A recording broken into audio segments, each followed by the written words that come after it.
Startup को लेकर मेरा अपना मानना है कि बिहार के हर घर में एक स्टार्टअप होना चाहिए, और स्टार्टअप नहीं है उसके पीछे सिर्फ एक ही वजह है, पूंजी की अनुपलब्धता।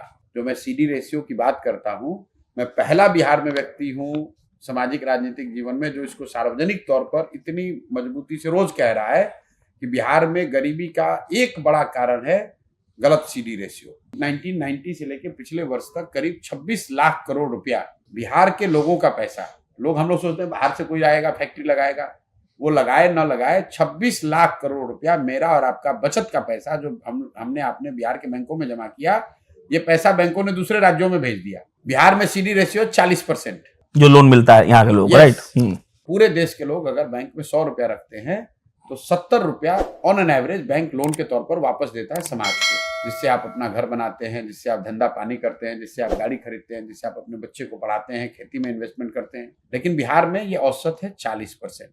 अगर एक्चुअल डिसबर्सल का डेटा देखेंगे, यह है सैंक्शन लोन का। मैं एक टेक्निकल बात आपको और ऐड कर देता हूं, ये भी मैंने पहले नहीं बताया क्योंकि बहुत टेक्निकल हो जाता है। 100 रुपया के अगेंस्ट 40 रुपया लोन सैंक्शन हुआ, लेकिन एक्चुअल जो सैंक्शन हुआ उसमें डिसबर्सल डेटा है 13%। मतलब बिहार में जो पैसा एक्चुअली डिसबर्स हुआ वो 13% मिला, मतलब सिर्फ 13% ही मिला। लेकिन आपने लोन लिया, लेकिन अपने बच्चे को कोटा में पढ़ाने के लिए फीस कोटा में भरा। अच्छा। वो पैसा डिसबर्सल तो बिहार में हुआ, करेक्ट, क्योंकि लोन तो आपने लिया, यूज यहाँ नहीं हुआ। यूज हुआ कोटा में, बेंगलोर में, घर आपने नोएडा खरीद लिया, गाड़ी कहीं और खरीद ली, बिजनेस कहीं और कर रहे हैं। इसकी वजह से जो ये 25 लाख करोड़ रुपया से ज्यादा यहाँ से चला गया। तो मैं हमेशा कहता हूँ, लोग कहते हैं पलायन कैसे रोक दोगे। पूरे दुनिया में जो भी 2, 4, 10, 5 माने हुए डेवलपमेंटल इकोनॉमिस्ट हैं जो इन चीजों को समझते हैं, जो हमारे संपर्क में कुछ लोग हैं, वो बता रहे हैं कि भैया बिहार में अगर पलायन रुकना है तो उसका सीधा फॉर्मूला है, पूंजी और बुद्धि का पलायन रुकेगा तो श्रम का पलायन रुकेगा।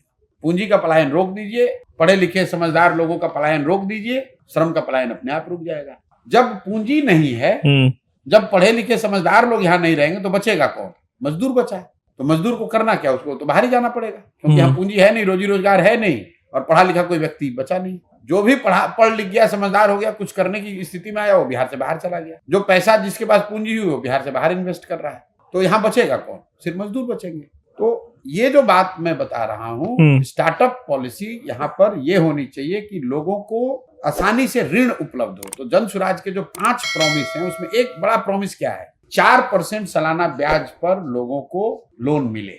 क्योंकि बिहार में जो हम लोग की बेसिक फिलॉसफी है कि 15 साल से कम उम्र के बच्चे को पढ़ाई विश्व स्तरीय हो। जब तक सरकारी स्कूल न सुधरे, सरकार ये व्यवस्था करे, कम से कम 5 साल ये अवसर दिया जाए कि आप अपने बच्चे को प्राइवेट स्कूल में भेजिए, फीस सरकार से भरा जाएगा, जब तक सरकारी स्कूल ना सुधरे। 15 से 50 वाले जो लोग हैं, जब जिनको स्कूल में आप पढ़ा नहीं सकते हैं, वो तो युवा हो गए, पढ़ के निकल गए, अब उनको सुधारा नहीं जा सकता है, उनको पूंजी उपलब्ध कराया जाए ताकि वो कुछ ना कुछ रोजी रोजगार कर सके। 60 से ऊपर के लोगों को, जिनको 400 रुपया सरकार भीख दे रही है, उनको कम से कम 2000 रुपया दिया जाए ताकि वो कुछ अपना जिंदगी डिग्निफाइड तरीके से जी सके। ये 5 जो हमारे प्रॉमिस हैं जन स्वराज के, उसमें ये महत्वपूर्ण इसी फंडामेंटल चीज पे आधारित है कि जिनको पढ़ाना है 15 से कम की उम्र को, उनको इतना अच्छा पढ़ाओ कि वो समाज पर बोझ न बने। जो पढ़ नहीं सकते हैं, पढ़कर निकल गए, उनको हाथ में पूंजी दो ताकि वो कुछ स्वरोजगार कर सके, और जो न पढ़ सकते हैं न रोजगार कर सकते हैं, उनको आर्थिक मदद दो ताकि वो अच्छी जिंदगी जी सके।